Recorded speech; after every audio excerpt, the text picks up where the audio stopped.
Hello and welcome back to the Rawkode Academy. I'm your host, David Flanagan, and today we have an episode of Rawkode Live where we take a look at all the latest, greatest, and best open source software helping us make cloud native and Kubernetes that little bit easier. Today is no exception. We're taking a look at Headlamp, which is a UI for Kubernetes, and I'm joined by two fantastic people from the Microsoft and Headlamp team. Hello, how are you both? Doing good. Yeah, we got a comment about the new metal vibes already, and I don't often do slightly heavier music in the intro, but I am a total new metal kid from back in the yonder. It's sad to think that not most, but there's a lot of developers today that weren't even alive during the early 2000s, and that makes me feel so old. Anyway, don't mean to digress. Can you please both take a moment just to say hello, introduce yourself, share whatever you wish to share, and then we're going to talk about Headlamp. Hi. My name is Oleg. I'm a software engineer at Microsoft. I joined the Headlamp team a bit more than a year ago and been working on Headlamp since then. That's all. Excellent, thanks. My name is Will Case. I'm the product manager for Headlamp. I've been on the team for just over a year now. Before that, I have a background as a solution architect, working with open source tools, primarily Kubernetes, and I'm just excited to be a part of the show today. Awesome. Well, thank you both so much for joining me. I'm very excited to show people Headlamp and get into the what's, ifs, and whys. But for anyone who is not familiar with the project, could we just spend the next minute or two saying, what is Headlamp and who is it for?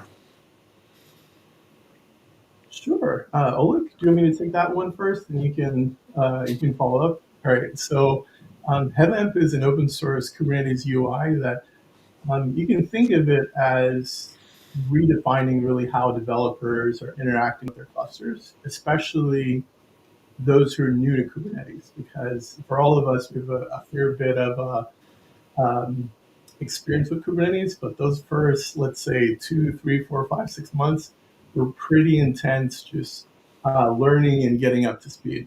So we're providing a smoother experience. The core of Headlamp is it's fast, it's extensible, and now we even have our AI assistant, so it's now conversational. So instead of maybe having to memorize as much of our kubectl commands or digging through as much YAML, users can ask natural language questions.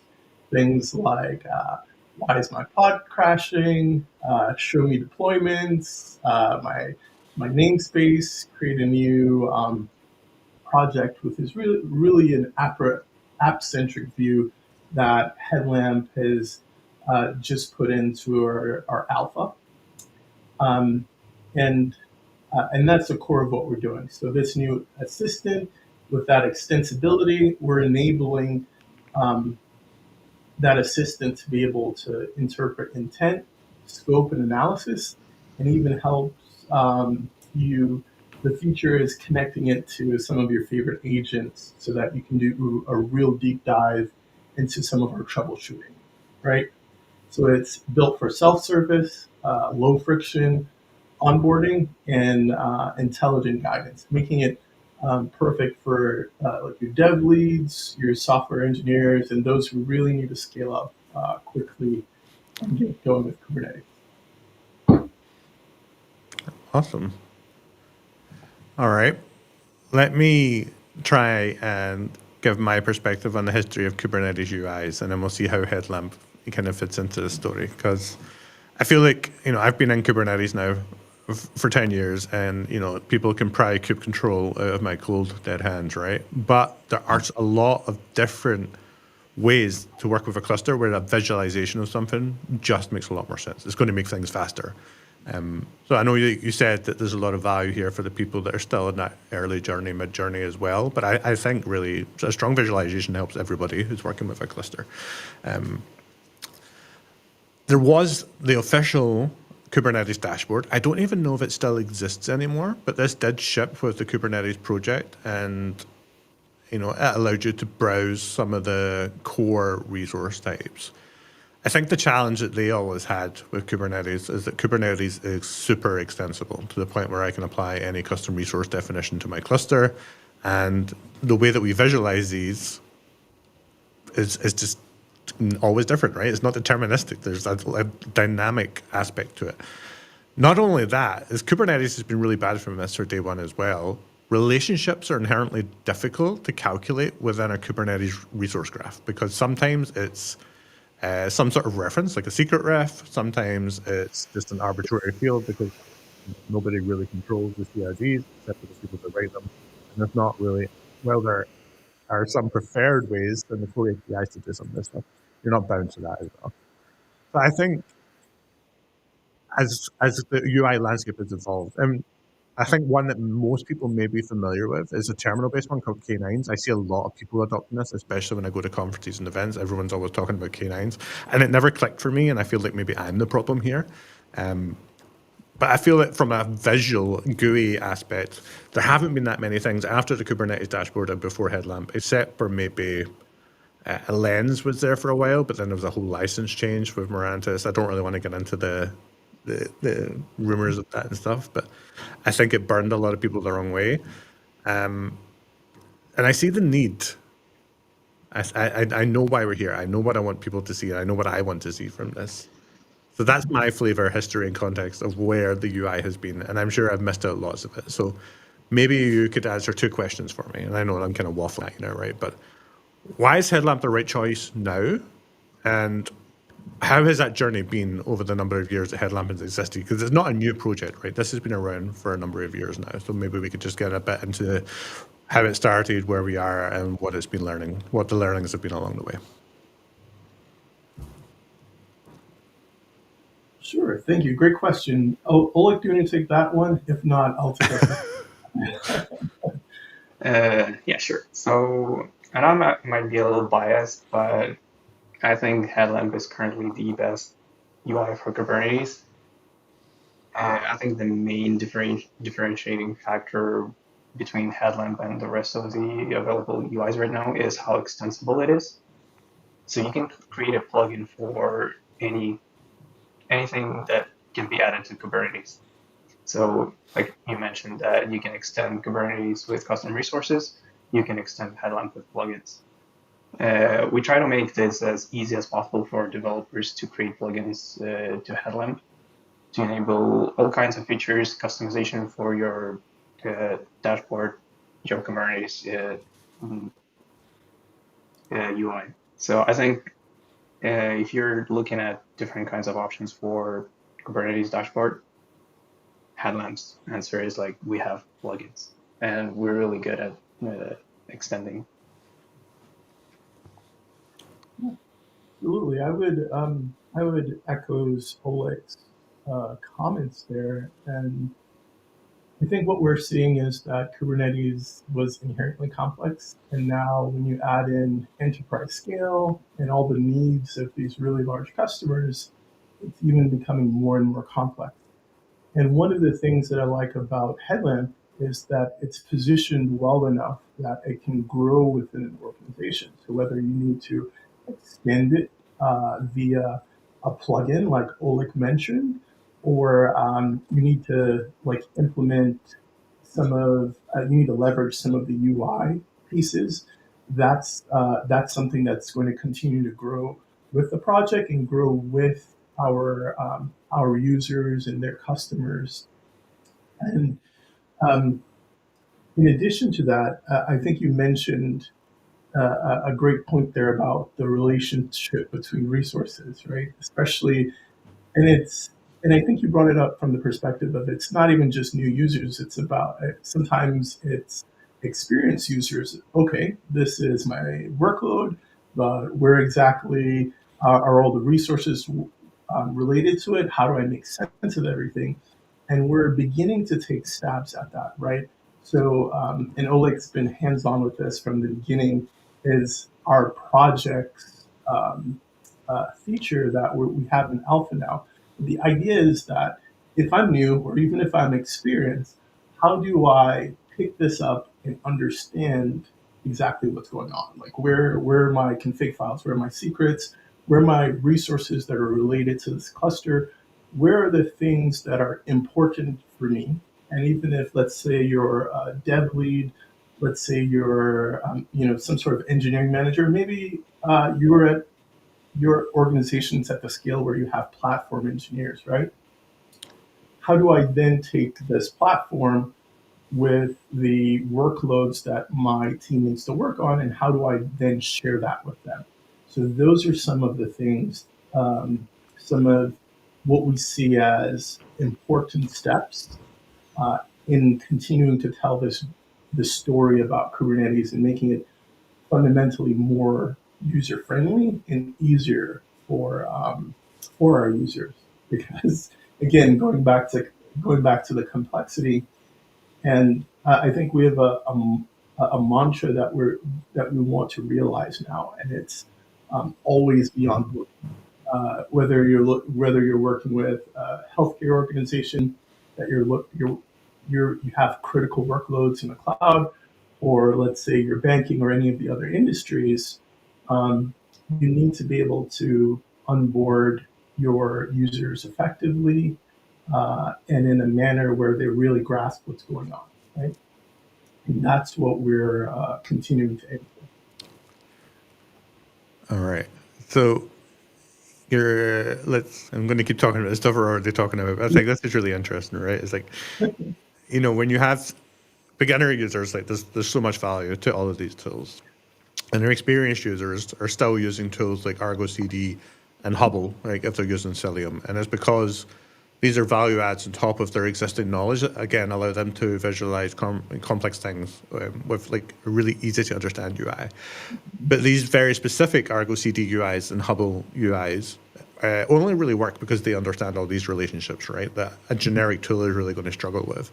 And I think this is one of the things I think Headlamp has just got right with the way that they do extensions, is that, there's no reason the Cilium and Isovalent team, Cisco team, whatever you want to call them now, can't come along and do a Hubble extension for Headlamp, and it's just there for all of the Headlamp users. I believe you have worked on the GitOps stuff, and there's the Flux stuff as well, and the Argo CD stuff. All of this could be shipped in some way with Headlamp, meaning that people don't lose these tools that have the understanding of all the CRDs and allow you to visualize them in a way that is very quick to understand what is happening in your cluster. And I think GitOps is one of those just classic examples. I work with Flux CD every single day, and the amount of times I'm sitting there running 4 or 5 different kube controls on a watch, trying to understand the sync between the source and the chart and the actual rollout of the deployment, the release, whatever. These things are just inherently better with a visual where I can see the thing moving along like a board. So I get it, and I love the design of Headlamp. I love the extensibility of it, and I'm just really excited to show people today what it can do and where that value comes in, because it's a really great open source project that not even, I'm talking about Flux and Argo and Cilium and Hubble and all this stuff, but there's no reason people can't have their own little extensions within their organization and ship that along with it as well. There's just so much power in this and the way that it's been built. Yeah. There's no question there. I'm just saying really nice things about the project. I'm like, this is cool. Well, thank you. We really appreciate that, and I think that's what we want to hit on. We have Oleg is going to talk about our relationship with Flux. You're going to see some of that demo later, but that gets to the core of who we are, and that's extensibility. It's that, hey, we can take a stab at these major concerns that are core to Kubernetes, but then you can come alongside us and use this because we're open source, of course, and you can extend the functionality that exists in your tools, and you can use that, you can offer that to your users. And we're starting to see, I think, the realization of it. And so thank you to all of our partners in the CNCF and all the other projects that are working with us, like Flux. And even those who are yet to join, we'd love to have you. We'd love to collaborate, and we'd love to continue to make Kubernetes more accessible for our users. All right, so we will move on to the demo in just a couple of minutes, but let's tackle one more question before we do that. So it is an open source project. I really should know this because I should have checked before the stream, but is it a CNCF sandbox project as well? Yes, so we're actually a graduated project, right? So Graduated? Wow. yeah, it happened. It happened over KubeCon EUU in London. We're able to finally get the last pieces together for our project. So we're graduated. We're owned by the CNCF, the project itself, and that brings up a great point. There may have been other projects who you know thinking of Headlamp, you might be hesitant to say, oh, this other project, well, they're no longer open source and someone's essentially now it's a paid service.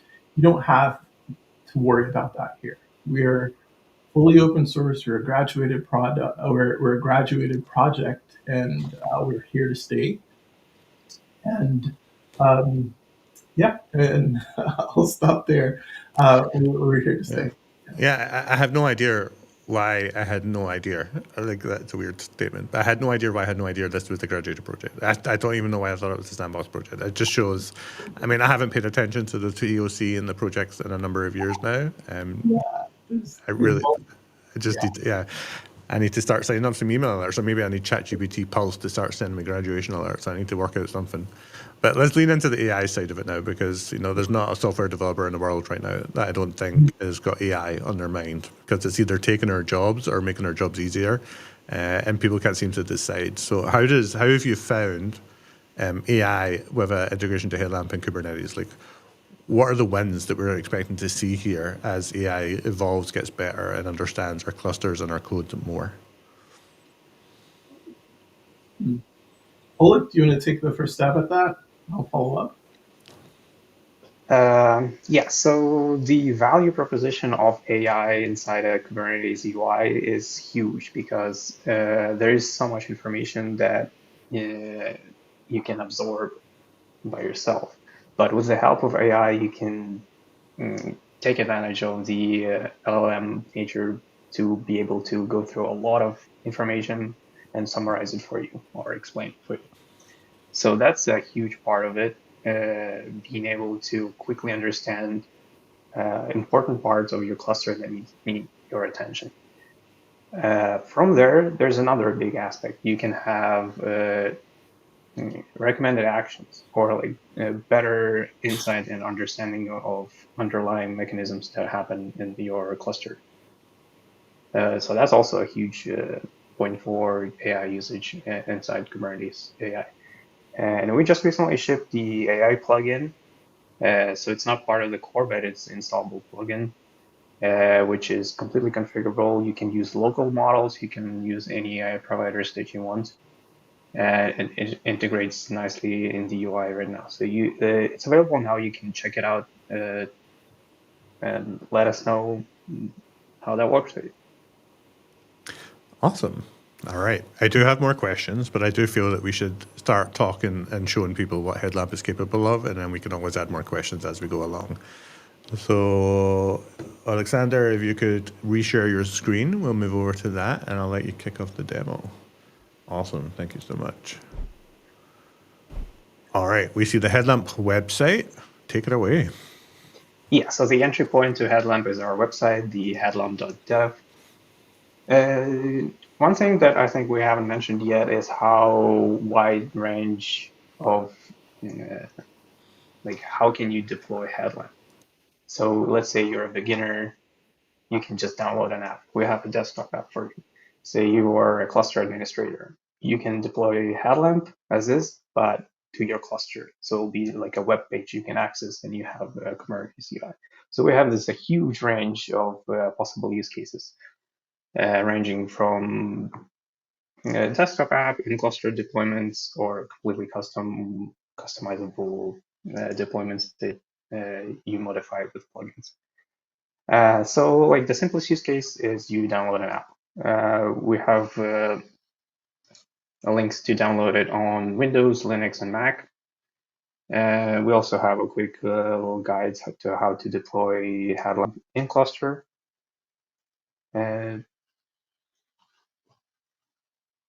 We have a documentation, of course, for all of this. So we would recommend you to go through the docs and install the Helm that way. Can I ask a question? Sure. So if people download it as a WinGet package, a Flatpak, or DMG on Mac, right? I'm assuming they're authenticating to the cluster with their own kube config, their own kube context, and they can speak to any cluster they have access to with the same permissions that they have as a user. If you flip that around and you're deploying it into your cluster, how does the authentication work in that regard? Is it using OIDC, OAuth, something like that, so that they still have that second authentication step? Or can you run it as a private service and use something like Teleport or Tailscale? Like, what is the preferred approach for each deployment type? So when you use the desktop app, it will pick up the kube config. So it kind of works exactly like the kubectl. When you deploy it to your cluster, it will you have an option to configure the OIDC. So headlamp doesn't do its own auth. It offloads it to OIDC authentication or via a token that you provide yourself. All right, awesome, thank you. And does the headlamp have the same permissions as you give it when you deploy it, or is it based on any sort of claims within the OAuth token?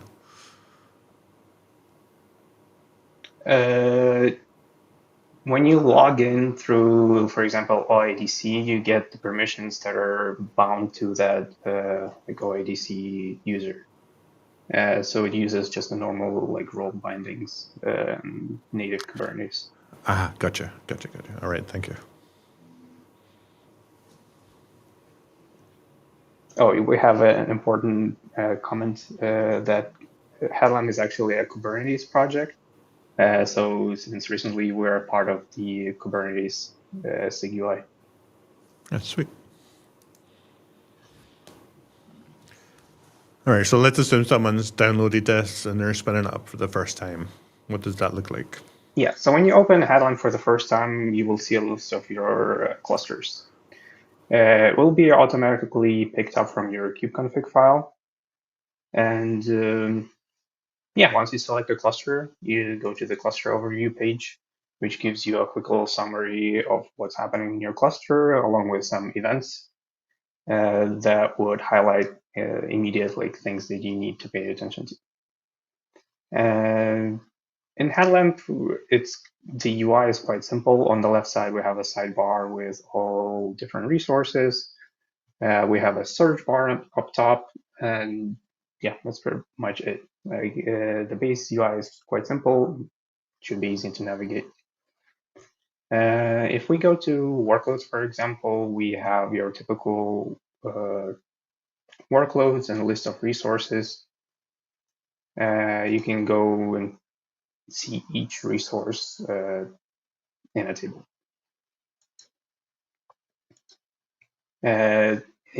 Recently, we added map, well, not recently, like half a year ago, which solves the problem that we mentioned before of how Kubernetes has many relationships that can be like owner reference or some kind of different reference.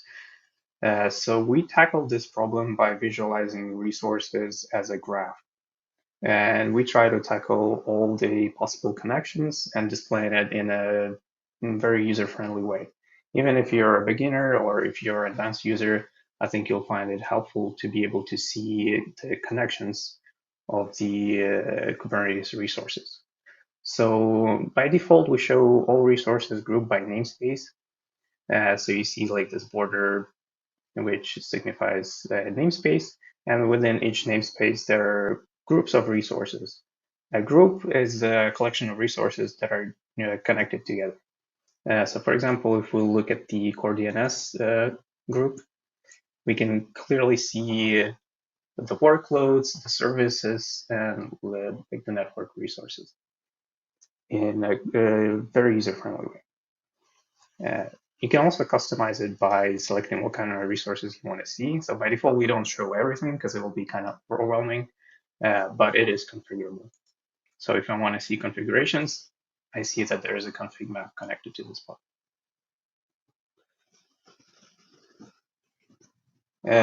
One cool feature of this is you, as a plugin developer, you can extend this. So, for example, if you install the Flux plugin in plugin catalog, so maybe I'm jumping all over the place a little too fast. So, plugin catalog, sorry, it's a plugin in itself that shows you the list of available plugins you can install. So we use Artifact Hub as a place, as a registry for plugins, and you can publish your own plugins here. And you can very easily install them.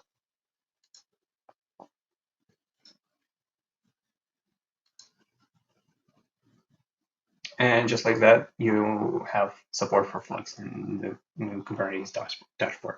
You don't need to install a separate UI tool. So how does that look like? So if we go, for example, in the map and see something that was deployed by Flux, for example, the Flux system things, we see everything that's deployed by that customization. So the plugin is able to register a new resource and how it connects to other resources natively inside the headlamp UI. So this is kind of power that headlamp gives you as a plugin developer. You are able to natively integrate into UI of the headlamp as if it's just part of the headlamp itself. Let me show you some other features of headlamp. Let's say you just want to see some logs in a pod. When you click on the resource, we have this pop-up panel. And if you open logs, you can notice that on the bottom, you have like little tabs that you can switch between. So with this feature, you can see multiple logs of like different resources at once, but also switch between them. So this is kind of hard to do with other UIs, but in here you can see details, minimize them for later, do like an update or deployment, keep an eye on logs, and it's quite a useful feature. Sure. Yeah.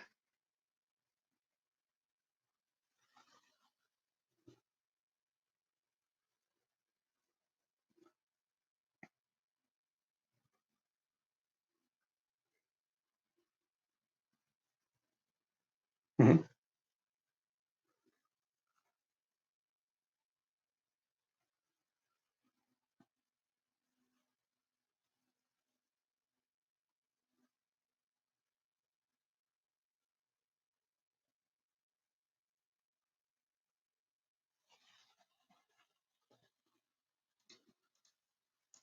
Yeah, it's quite easy. Let's try it out. We go to the deployment. There's a show logs button, and this will show the logs from all the pods from this deployment. Yeah, this is quite intuitive. And if you want to focus on some concrete pod, you can also do that. So by default, we show all pods, but you can switch to individual ones as well.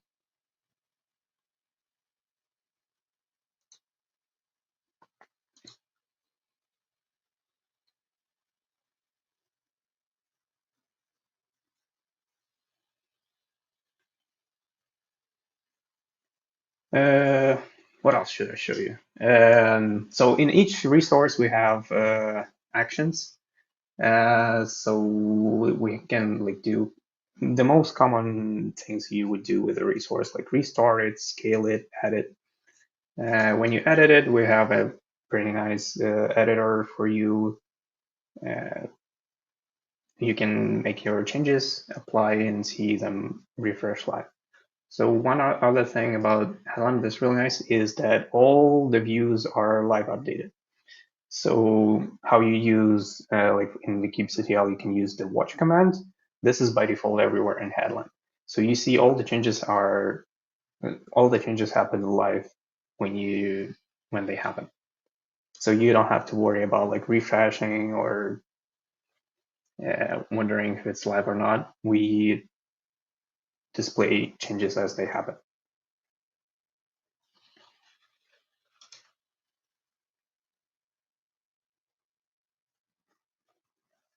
Yep.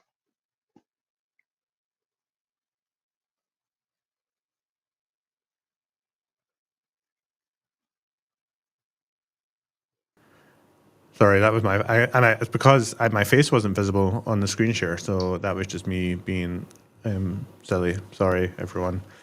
My question, which was answered, and I'm sure you've worked it out by now, but one of my common frustrations is running kube control, port forward to a service, hitting it locally, and then trying to get the logs for all the different endpoints. And I was just asking, I never remember the label. I have to describe the pod, get the common label, then do the command line.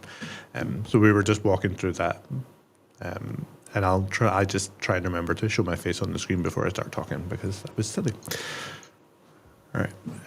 Sorry, where were you going there? Do you want something else question-wise, or were you going to show something else? I saw a comment about the permissions granted via roles and role binds.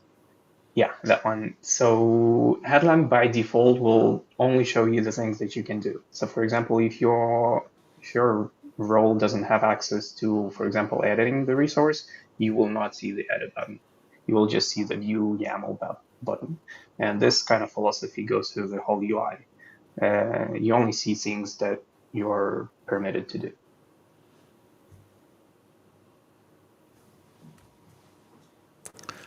Okay. So questions that I have then, and I'll stick on the authentication one just now. One of the things I find really useful on the CLI is running the auth can and getting like a table or a matrix of the things that I can do. Is that something we can see through the UI? Like, I know you're saying that I'll only see the things that I can do, but is there any sort of more explicit way of saying, here's your permission set, so that you can understand how that needs to change? Yeah, the headlamp doesn't have like a useful summary for your permissions. It's only like ad hoc as you try to do something. So yeah, pull requests are welcome. All right. Also, again, I always.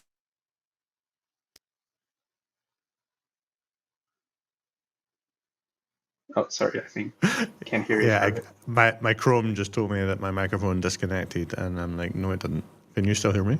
Yeah, we can hear you. All right, okay, yeah. I guess today is the day when I'm just going to have all the issues under the sun, but I hope not. All right, so one of the other things is I always come back to debugging just because I feel like every time I need to speak to Kubernetes, it's because something is broken. But, the describe, get kind of loop is obviously the way that we try to understand problems, along with the kube control events. So is there like any visual indicators either on the map view or on workloads that show me that, maybe there's a pod that can't be scheduled, maybe there's a missing volume that is trying to mount, missing secrets? How are these things flagged to the user visually so that they know when something is wrong? And, is there access to the entire event log with some sort of filter or something like that so that we can understand why the thing is wrong and how do we speed up that debugging loop for the operator? Mm-hmm. So in like the default table view, we try to have status column for all the resources. So for example, here in the pods, you see the status of each pod, also each container. So these little dots represent each container that runs within that pod. And if there's something wrong, you see that there's going to be like a red status. In the cluster overview page, we have a list of all events. By default, it only shows warnings. So this will immediately grab your attention about, oh, there's something wrong. We also show a status on the map. So you will see like a little warning sign. It will be like either yellow or red, depending if it's a warning or an error. And yeah, like in each resource, we also have events section all the way at the bottom here. For all the relevant events. So let's actually go see what's wrong with the this pod scaler. So this one is an error state, and we see, well, in the warning state, and we see that we have an event, we have the reason. So this makes debugging quite easy because you can see not only events from the whole cluster, you can also see events for each resource and figure out exactly what's wrong with it. Cool. Okay, let me take my debugging hat off then and put on my security one. Can you go to the plugin marketplace? I don't know what you call it, but catalog. Sorry.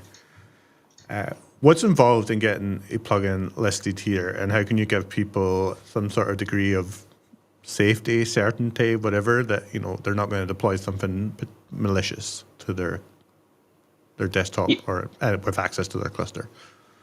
Yeah, that's a good question. So in Artifact Hub, you can, like, anyone can deploy a plugin.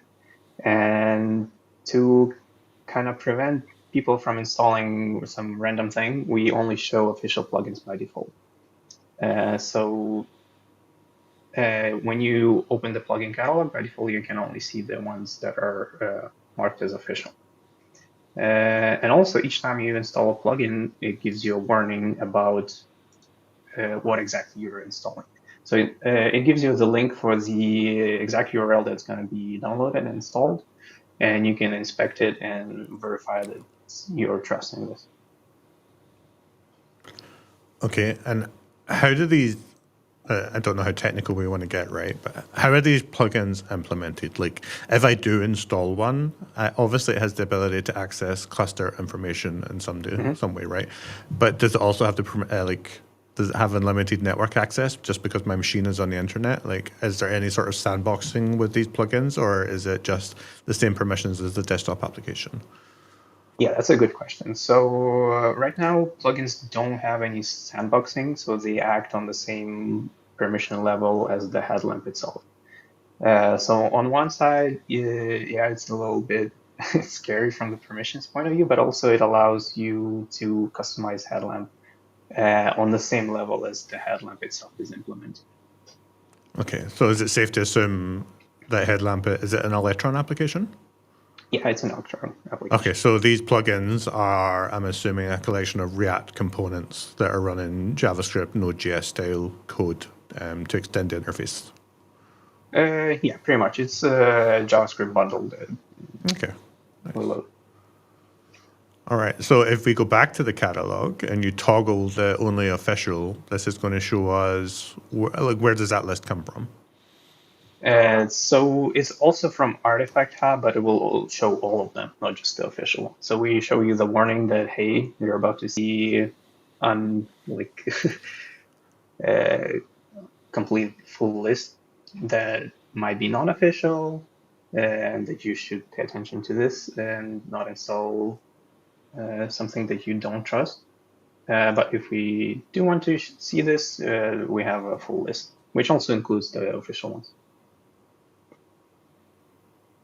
Okay, so I mean, right off the bat, I can see there's a Kubescape one, which has a tick and external secret operators. So these ticks are the official ones, right? Even though they're not owned by Headlamp or verified. Okay, gotcha. All right, so the verified publishers, that gives us some degree of certainty, even though they're not official, right? Yeah. Okay. Do you run any non-official ones, out of curiosity? Not really. All right. Like the thing is, I don't really manage a lot of Kubernetes cluster. There's like one in my home lab, but that's pretty much it. Right. Okay. I would keep going down that track then.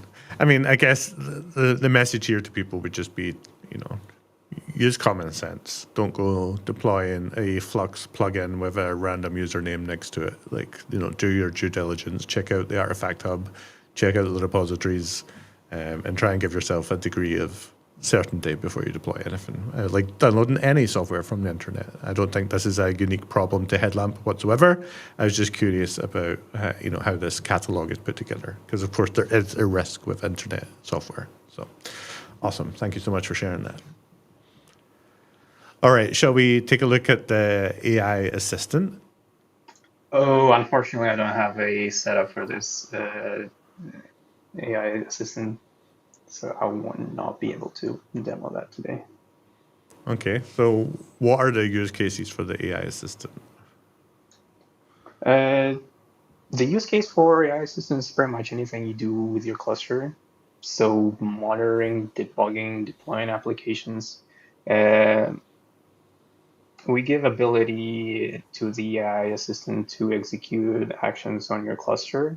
Obviously, after you like confirm that you want to execute that kind of action. So if you want to say like, hey, deploy this, it will like make a post request to Kubernetes API and deploy something. Or if you want to debug something, it will pull up information and summarize it for you. So pretty much anything you would do with the Kubernetes cluster, you can do it through AI plugin. All right. Okay, just checking. Is there anything else that you want to show with the demo, or will I move us back over to big face mode? Let me show you the search, because I think it's a pretty cool feature that not Of course, a lot of projects have. So the advanced search allows you to construct a query and look up any resource in your cluster. So this is a kind of feature that advanced users would love, because maybe as a beginner you might not need this, but if you know exactly what you need, and this is the tool for you. So in this case, you can select any kind of resource that's deployed to the cluster. So we are doing API discovery here for every resource that's available. And you can construct a query that filters out the results. So for example, we can go through all resources and search by the label. And this gives you a little table with all resources easily available for you to see. This query is just the JavaScript query. So it allows you to quite easily filter out exactly what you need. One cool feature about this is that we have the full types for it. So you have a suggestions. So for example, if you type in labels, it gives you a suggestion for all the labels that exist in your cluster. So this list comes from all of the resources that are available. So if you don't exactly know how to type out the exact label, you have a little help here. And also for all the values as well. Nice. And that's just common expression language, or is that right? No, this is just a JavaScript expression. Okay. We're running this fully client side, so there is no need to deploy anything on the backend. We'll load the resources, filter out strictly on the client. We ran some tests and it performs pretty good even with a lot of resources. Usually you wouldn't want to do filtering on hundreds of thousands of pods, but it can if it needs. And is there a cache involved, or are you querying the server? So yeah, there's no cache involved. We're querying the APIs directly. So if you do manage a really large cluster, you got to be careful with this. And is that on every character type you query, or is there some sort of... So it will load the resources first and then filter it out as you type. So we do have some sensible limits, so we don't completely bombard your API server. But you have an option to increase it if you want to. And yeah, it's a really powerful feature. All right, cool. Yeah, I like that feature. That's a nice one. All right, let's get. Can you click on the storage page? Sure. Mm-hmm. No, there's no storage. I don't really have anything deployed with this cluster. I'm sorry.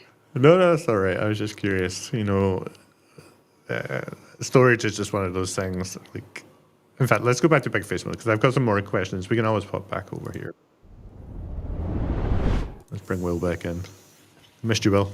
So right now, Headlamp gives me everything I get from kubectl. That's kind of what I'm getting from the layers on that page, right? Anything I can do in the command line, I can do that visually, but there's the niceties of being able to, go directly to the logs, view the YAML and all of that stuff, right? It's just, I'd say, a pleasant, happy path experience to working with my cluster. I think what really shines are the two things that kind of go above and beyond what I can do in kubectl. That is the map interface, and then the advanced search with the label selectors and the autocomplete and all that. Right, these are things that I cannot do with kubectl, and I think there's a lot. That's a big domain. As you build in with new plugins, understanding of different CRDs, I can imagine adding lots and lots of new things to that sidebar that are very job specific. So I'm curious, how have you found evolving the project, and what other areas have you identified as things that Headlamp can provide a better interface with things that we cannot do in the command line? Like, have you dug into that? Have you built out proof of concept ideas? Is there any roadmap things? Like, maybe you could talk about that in a bit more detail. Will, you want to take that one? Sure, there are a few roadmap things that I don't know if I'm at liberty to quite discuss quite yet. But the idea or the continuing philosophy behind it is that you want to be like your one-stop shop, so that everything you need you can do here. So you bring up a good point about being able to run commands and do things visually. And with our implementation of AI, I think, or leveraging AI, like Oleg mentioned, we really see that going in the terms of accelerated technical understanding. So being able to use those natural language queries on top of it. Maybe you don't know the questions you're asking. LLMs are excellent at that. Going back to some of our newer users, so a lower barrier to entry, and then less friction and a better experience for even newer users and your experts as well, right? So some of that seamless integration, and that's where we're going with the combination of projects, so that dedicated, that you see, that app-centric view, as well as combining it with AI. And we even have our local cluster now. It's local cluster environment. So if you needed to learn or spin up something locally, you can go there. Go there.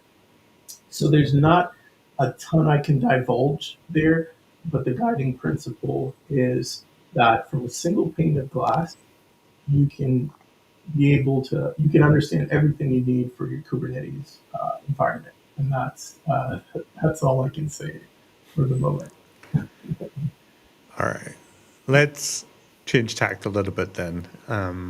A common theme at KubeCons over the last, I'd say, maybe 5 or 6 years, let's say 4 or 5 years, platform engineering, everybody is looking for that single pane of glass. And, Headlamp isn't a single pane of glass right now. It's a look at your cluster. But I'm curious if your roadmap involves maybe broader integrations with things like Backstage. In fact, I think Backstage can embed Headlamp. I'm not sure. You can correct me on that one.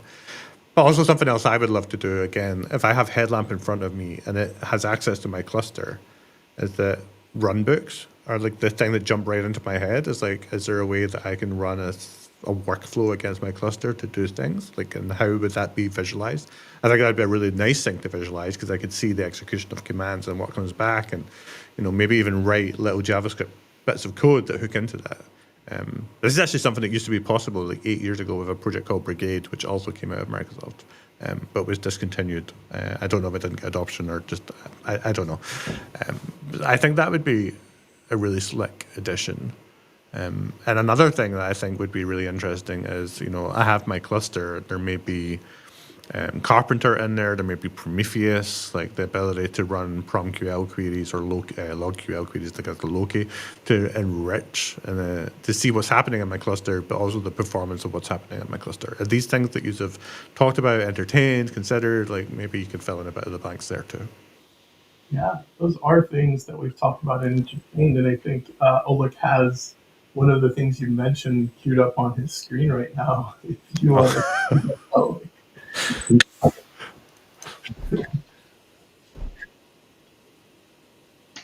I knew I didn't make that up. I knew that was in my head from somewhere. Awesome. Yeah. So what happened with the Backstage project then? This is, in Backstage, I can just click on a headlamp tab, right? Okay, So I'm so not too familiar with the Backstage integration here, but I do know that we do have it. but I guess that loops back to my question, right? Like, if people are embedding the headlamp in Backstage, then they have access to, Grafana and Prometheus and other tools there. Does that mean that it's something you wouldn't do in headlamp, or is that something that you still think there'd be a value proposition where headlamp can, begin to expand its realm and its capabilities to? I'm not saying you'd go and try and replace Backstage by any means, but if Headlamp is the tool I'm using to look and be within my cluster and understand my cluster, I think there's still a use case for being able to run PromQL queries and for being able to run runbooks, etc. So, Yeah, in a perfect world, we would do everything through Headlamp. And like, for example, the Prometheus, we do have an integration with Prometheus via the Prometheus plugin. So that plugin is actually shipped by default with Headlamp when you install it. It provides you a nice basic integration with the Prometheus. It will display metrics for resources like paths. So if you go to the details of an individual pod, this little button integrates natively into the UI. It will show you the Prometheus metrics for this resource. I don't have it installed on this cluster, but you can imagine there is a graph with metrics for that particular pod in Headlamp. And this kind of philosophy, I think, is like the core Headlamp idea, is that you integrate all the tools in the Headlamp, and Headlamp becomes like one-stop shop for everything Kubernetes related.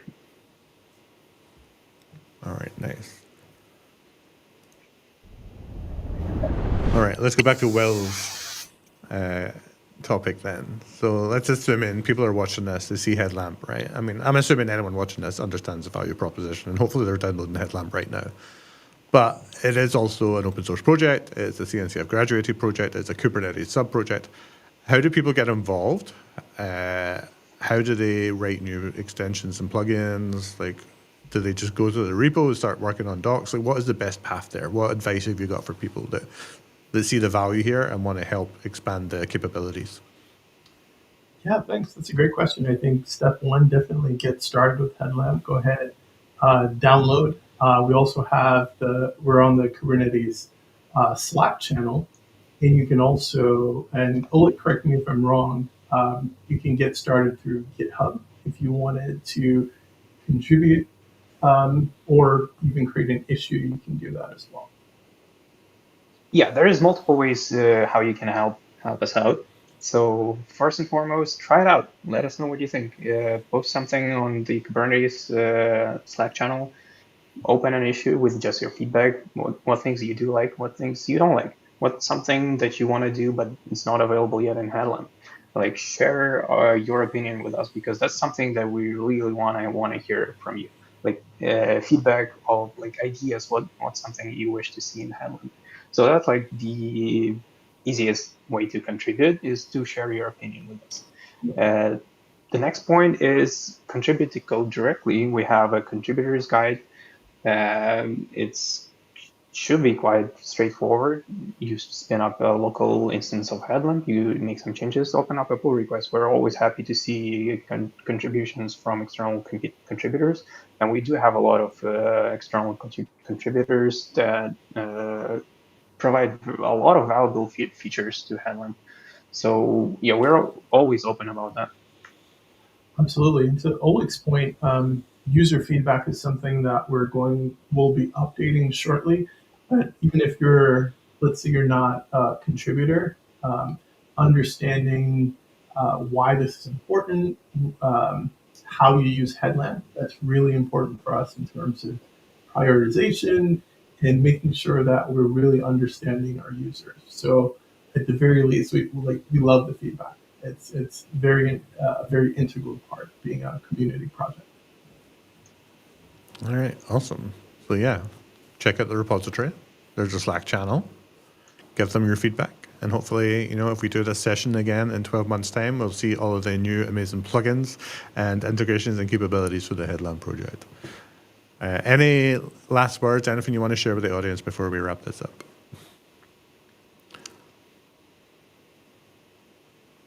I would say, definitely just download, install it, and take it for a spin. We've done a lot of work making it visual, intuitive, and extensible. So as far as your imagination can take you, those are the things you can do with Headlamp. Download the AI plugin. Let's get some feedback there. Start using it, and help us continue to create a project that the entire community can use and leverage for our benefit. Maybe I'll also mention that at the upcoming KubeCon, we have a ContribFest session where you can create a plugin. We'll be there to walk you through it.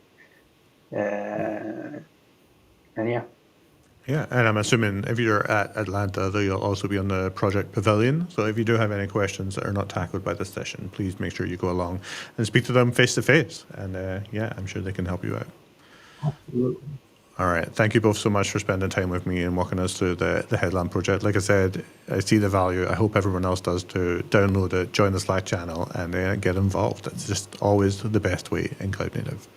So thank you so much for your time. I'll see you all next time. And to everyone watching, thank you again. Bye. Rawkode Academy, we run the show. Big thanks to Will Alexander too.